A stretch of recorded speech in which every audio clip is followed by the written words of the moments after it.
नमस्कार दोस्तों, आज हम समझने वाले हैं ब्लड से संबंधित कुछ ऑब्जेक्टिव क्वेश्चंस जो आपको NEET, JEE, SSC, CGL, railway और आईए जैसे एग्जामों में काम आने वाले हैं। तो दोस्तों, मैं वीडियो को शुरू करता हूं। फटाफट आप हमारे वीडियो को लाइक कर दीजिए और चैनल को सब्सक्राइब कर दीजिए। तो सबसे पहला क्वेश्चन हमारा रक्त होता है। दोस्तों, रक्त क्या है? रक्त एक संयोजी ऊतक होता है। अगला हमारा क्वेश्चन है, रक्त शरीर में क्या कार्य करता है? दोस्तों, रक्त जो होता है उस शरीर में ऑक्सीजन को एक स्थान से दूसरे स्थान तक पहुंचाना है। तो ऑप्शन नंबर पहला सही हो जाएगा, सारे शरीर में ऑक्सीजन पहुंचाता है। और प्रश्न नंबर 3 है, एक स्वस्थ व्यक्ति में लगभग कितना रक्त होता है? तो दोस्तों, एक स्वस्थ व्यक्ति में 5 लीटर से 5.5 लीटर तक खून होता है। अगला हमारा क्वेश्चन है, मानव रुधिर का पीएच मान होता है। दोस्तों, मानव रक्त का जो पीएच मान होता है वो 7.4 होता है। इसमें ऑप्शन नंबर डी सही हो जाएगा, 7.4। मनुष्य के रक्त का पीएच होता है। दोस्तों, मनुष्य का जो रक्त होता है उसका पीएच मान 7.4 होता है। और इसमें पूछ रहा है कि जो ये होता है अम्लीय है या क्षारीय। तो 7 से ज़्यादा है तो क्षारीय, 7 से कम है तो अम्लीय, लेकिन 7 से थोड़ा ही ज़्यादा है इसलिए ये कम क्षारीय है। अगला हमारा क्वेश्चन है, मानव रक्त यदि अम्लीय हो जाए तो क्या होगा? दोस्तों, जो मानव रक्त है यदि वो अम्लीय हो जाए तो क्या होगा? जो क्षारीय है 7 से ज़्यादा है पीएच मान, यदि 7 से कम हो जाए तो क्या होगा?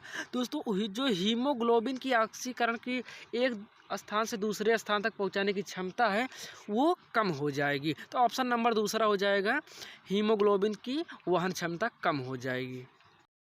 अगला हमारा क्वेश्चन है, प्राकृतिक कोलाइड कौन सा है? दोस्तों, प्राकृतिक कोलाइड मतलब होता है जिस चीज़ को यदि छाना जाए, छानने पर कुछ भाग ऊपर रह जाता है। जैसे कि ब्लड को छाना जाएगा तो ऊपर आरबीसी, डब्ल्यूबीसी ये सब रह जाता है, बाकी तरल भाग नीचे चला जाता है।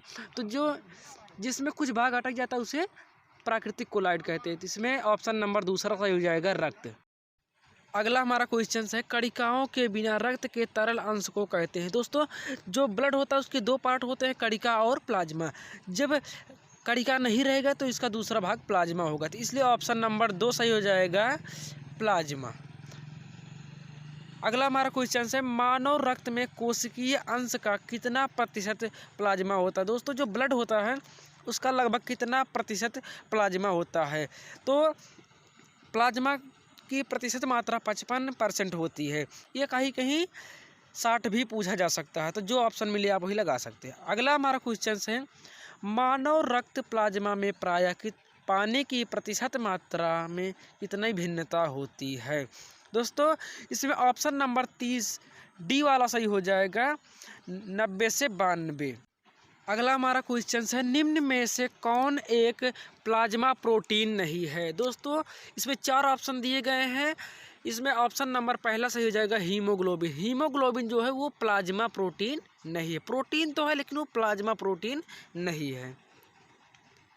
अगला हमारा क्वेश्चन है, रक्त का ग्लूकोज स्तर सामान्यतः व्यक्त किया जाता है। दोस्तों, जो रक्त का ग्लूकोज होता है उसकी जो इकाई होती है, आपसे इकाई पूछा जा रहा है, ये किस इकाई में व्यक्त किया जाता है? तो इसमें ऑप्शन नंबर दूसरा सही हो जाएगा, बी वाला, मिलीग्राम प्रति डेसीलीटर। जो हीमोग्लोबिन होता है 200 ग्राम प्रति डेसीलीटर होता है। अगला हमारा क्वेश्चन है, वयस्कों में खाली पेट रुधिर ग्लूकोज का स्तर mg प्रति 100 ml में होता है। दोस्तों, जो होता है इसमें पूछ रहा कितने mg प्रति 100 ml होगा, तो 100 mg प्रति 100 ml में होता है। तो ऑप्शन नंबर सी वाला सही हो जाएगा, 100। अगला हमारा क्वेश्चन है, मनुष्य में सामान्यतः निरन्न रुधिर शर्करा स्तर प्रति 100 ml रुधिर होता है। दोस्तों, इसमें ऑप्शन नंबर सी वाला सही हो जाएगा, 80 से 100 mg। अगला हमारा क्वेश्चन है, मानव रुधिर में कोलेस्ट्रॉल का सामान्य स्तर कितना होता है? दोस्तों, जो मानव रुधिर होता है उसमें कोलेस्ट्रॉल क्या होता है? कोलेस्ट्रॉल ये होता है जो आपके शरीर में वसा का स्टोरेज करता है। तो इसमें ऑप्शन नंबर डी वाला सही हो जाएगा, 180 से 200 ग्राम। अगला हमारा क्वेश्चन है, वयस्क पुरुष में आरबीसी की सामान्य संख्या होती है। दोस्तों जो वयस्क पुरुष होते हैं उनमें आरबीसी की सामान्य संख्या 5.4 मिलियन होता है। दोस्तों ये क्वेश्चन बहुत ही इंपॉर्टेंट है, आपको सभी एग्जामों में देखने को मिल सकता है, आप वेरी मोस्ट इम्पॉर्टेंट लगा लीजिए।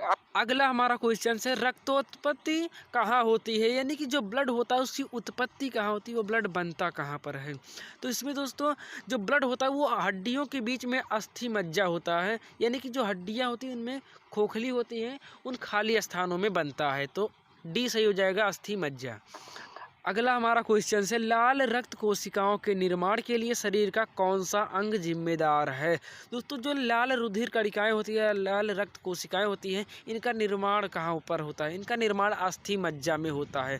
ऑप्शन ए सही हो जाएगा, अस्थि मज्जा। अगला हमारा क्वेश्चन है लाल रुधिर कणिकाएं में बनती हैं। दोस्तों जो लाल रुधिर कणिकाएं होती हैं वो किस में बनती हैं, इसमें लाल अस्थि मज्जा। ऑप्शन नंबर 2 सही हो जाएगा, बी वाला सही हो जाएगा, लाल अस्थि मज्जा। अगला हमारा क्वेश्चन है लाल रक्त कणिकाओं का औसत जीवन काल लगभग कितने समय का होता है। दोस्तों जो लाल रक्त कणिकाएं होती है इनका जीवन काल कितने दिनों का होता है, इनका जीवन काल 100 से 120 दिन तक होता है। ऑप्शन नंबर बी सही हो जाएगा, 100 से 120 दिन। अगला हमारा क्वेश्चन है पुरानी और नष्ट प्राय लाल रक्त कणिकाएं कहाँ नष्ट हो जाती है। दोस्तों शरीर में यकृत के पास एक होता है प्लीहा या तिल्ली, जिसे इंग्लिश में स्प्लीन कहते हैं, इसे कब्रिस्तान कहते हैं, उसी में जाकर नष्ट हो जाती हैं। अगला हमारा क्वेश्चन है निम्नलिखित में से कौन मानव शरीर के विभिन्न अंगों का ऑक्सीजन वाहक है। दोस्तों कौन सा ब्लड है जो ऑक्सीजन को एक स्थान से दूसरे स्थान तक पहुंचाता है। तो ऑप्शन नंबर 1 सही हो जाएगा, लाल रक्त कोशिकाएं।